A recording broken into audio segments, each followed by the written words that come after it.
Welcome to CT Expert Insights. When your business needs people it can trust, you can count on us. We dedicate ourselves to getting to know your needs and finding solutions to meet them. You'll have a team of experts backing you up. Hi, I'm Greg Corombos. Our guest this week on Expert Insights is Joel Patterson. Joel is founder of the Vested Group, author of the Forbes book, The Big Commitment, Solving the Mysteries of Your ERP Implementation, and he's a workplace culture expert. 2020, of course, will be remembered for many things, and one of them certainly is the sudden, unexpected changes we faced in many parts of our lives. So, how did businesses do in implementing change in short order, and what are the lessons from making changes going forward? That's what we'll discuss for the next few minutes. And Joel, it's great to have you with us. Thanks for your time today. Thanks, Greg. Happy to be here. Well, for many businesses, the adaptation was to partial or total shutdown of the businesses themselves, restaurants in particular, due to the pandemic. Other businesses had to adapt to personnel working from home, in many cases on the fly, and finding new ways to accomplish the same task that they did when everyone was gathering in the same place in person. So I'm sure the results varied, but overall, how did businesses do in adapting in those conditions? Well, as you might expect, it varies greatly depending on the focus of the business, the industry that it's in, the type of people that it has. There's really no one-size-fits-all solution to what's happened in 2020. So you really step back, take a look at what your people, what their strengths and weaknesses are, and how you might be able to help them handle the work from home environment as an example. Everybody handles that differently, introverts, extroverts, and really opening up options for people to show that you care about them during this time has been really important. And I'd say most organizations that I talk to absolutely are interested in doing the right thing. I'd say of that, probably 3/4 of those are successful in implementing a few new programs, really showing that they are digging in and taking care of their employees. So always room for improvement, but I'm encouraged to say that people understand that a lot of change and a lot of supporting through that change comes from business. Well, you've given us an excellent roadmap for where we're going in the rest of the conversation, but let's stay on the work from home aspects, and so many businesses dealt with that this year. What were the biggest challenges in working from home, and which solutions to those challenges generally seem to work best? Clearly the technology held up, and I think everybody can say that was a big unknown going into 2020. We had some hiccups here and there, but for the most part, wow, I'm shocked at how well it's held up. So that's one for the home team, I guess. The people side, I think, is yet to be determined. There's still no one that I've seen has really come up with a solution in how we take culture and instill that in new hires and even people that are already part of the organization and help them feel connected. We have not solved that one yet. So there's a lot of learning to be done when it comes to how we manage people, how we interact with them, how we deal with this Zoom fatigue thing. Lots of things we got to figure out. But overall, I'd say that we've done really well on the technology side. I give us a B for the people side. And but going into 2021, I feel very optimistic that things are about to turn, and we're gonna be in really good shape a year from now. What is your view on the long-term likelihood of work from home options here, Joel? Is it mainly here to stay, do you think? Is it going to be back to the office for most people fairly soon, or is it going to end up as some kind of hybrid? It'll be some sort of hybrid depending on the industry that you're in. So we're in a professional services firm.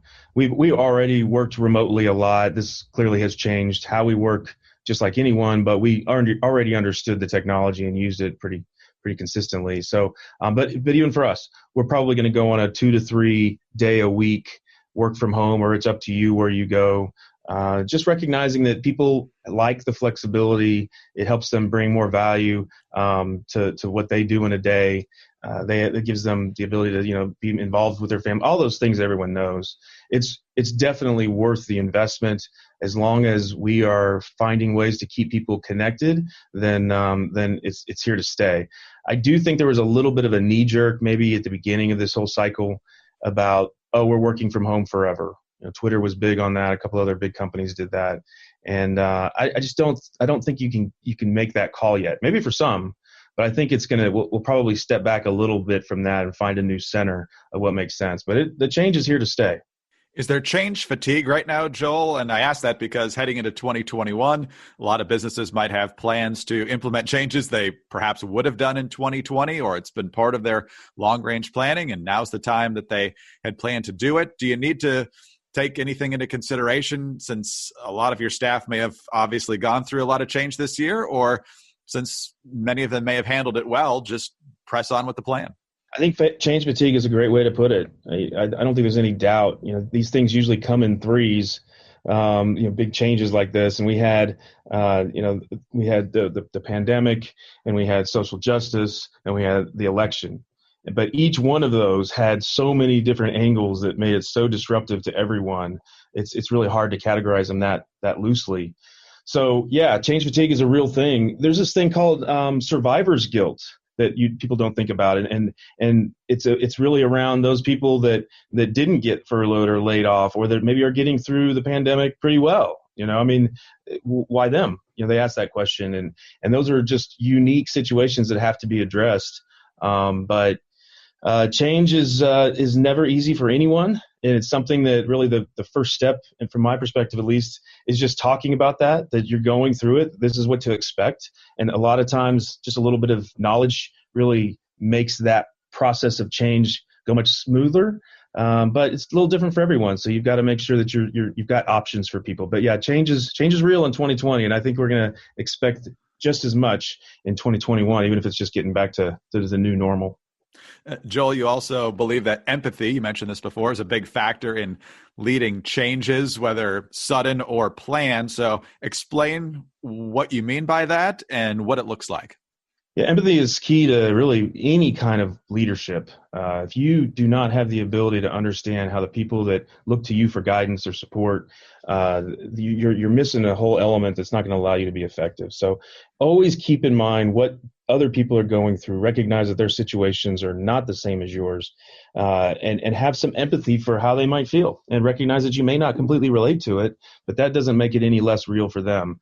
And we've had a million different opportunities as business leaders this year to show empathy, to treat people with respect, and hopefully people have been doing that. Because if they haven't, I think as these things, as we continue to come out of this dip, people are going to ask those questions. When you recruit and interview new people, I mean, they're going to ask you how you treated people during COVID. I mean, there's always ways to leave reviews online. So hopefully you have invested in your people and really rewarded them for their commitment and hard work and everything else we've gone through, because now is the time to really bond together as a team and make sure that investment pays off.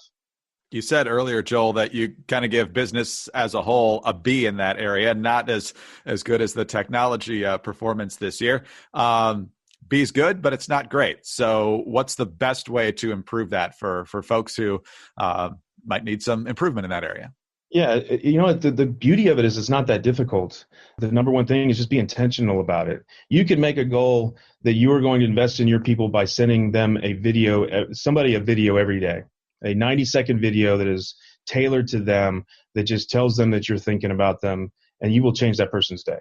And no matter who you are, you can do that, even if it's a peer or anything. And those kind of simple efforts, and even if you just it's consistency behind those efforts. It's not the actual effort. It's showing that you actually care, that you are interested in it. So people thinking that they can't do anything about it, or thinking that they don't have the budget for it, or any of that kind of stuff, it is an investment, but it's an investment of effort most of the time.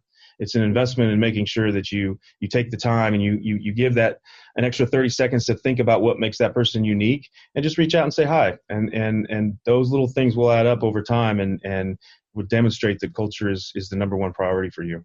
How do you deal with those who are particularly reluctant to change, and not just in the face of a pandemic, but they do really good work, they have their way of doing it, and then you want to implement something that makes them not feel as comfortable that they can perform their best, but you believe that in the long run it's the best thing for the business. So what's the best way to specifically deal with that? Well, every company has those. What we do for our day jobs here is we implement new, what are called ERP systems for companies, which really effectively replaces their entire system and puts it on a consolidated database for all their financials and accounting and inventory and all that stuff. And so when we come in and we do what we do, it is huge. It blows everything up almost. And managing that change is really difficult for people. And that's what makes our projects challenging. It's not the technology nearly as much as the people. And unfortunately, most clients that I've done projects for, one of those brilliant jerks is usually what I hear people, and that when they're saying it nicely, they kind of rear up because they can make these things very challenging, and it's exactly the same as to what they can do to your culture.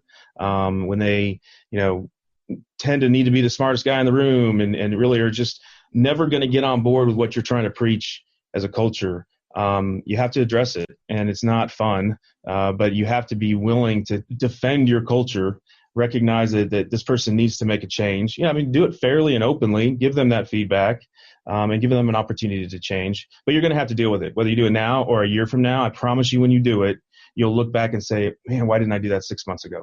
Yeah, just to follow up on that, how big of a difference can it make? And obviously it depends on the reluctant employee to say, okay, 3 months from now, we're going to be doing this. 2 months from now, we're going to be doing this, and have those conversations rather than saying, hey, tomorrow the guys from the vested group are coming in and they're going to revamp the whole system.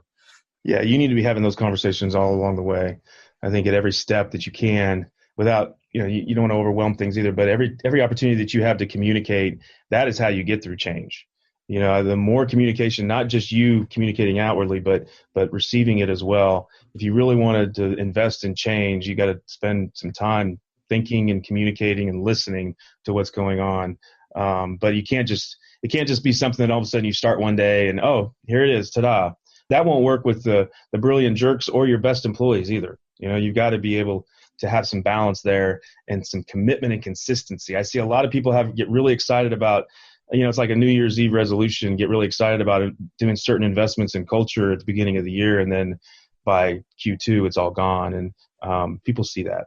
Well, whether it's in process or how you relate to your team, lots of changes, like you said, in 2020, more to come in 2021. It always does. Joel, thanks very much for being with us, and happy holidays to you. Thanks for being with us. Thank you, Greg. Same to you. Take care.